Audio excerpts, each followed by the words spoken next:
سلام ستړي مشي وخت مو په خیر د نن ورځو مهمو خبرونو ته ښه راغلاست. ننګرهار کې موټر بام چاودنې یو نظامي او 14 ملکیان وژلي.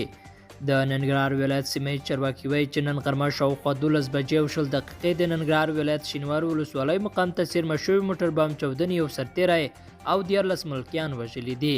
د یاد ولایت د ولي وایان د توله خوږیاڼي ویلي په دې پیښه کې د یوې ښځې او 4 ماشومانو په ګډون 14 ملکي وګړي او یو امنیتي سرتیری وژل شوی او د 4 امنیتي منصوبینو په ګډون 42 ملکي وګړي ټپیان شوي دي.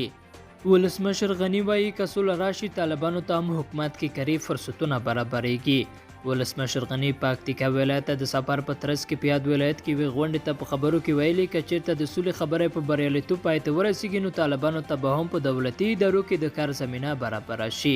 نوموړي زیاته کړې په 1300 کالونو کې څنګه چې لازمه و پکتیکا ته کار نه دی شوی، خو په خبره یې د دغه ولایت د امنیت ښه والي په موخه به ډېر ژر د امنیتي او پوځي لیګو نوي قماندانان وروستوي.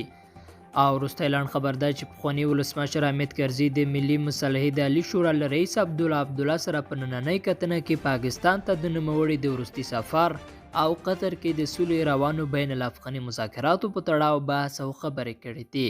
لیدونکو له ملتم مننه، ښه شپه.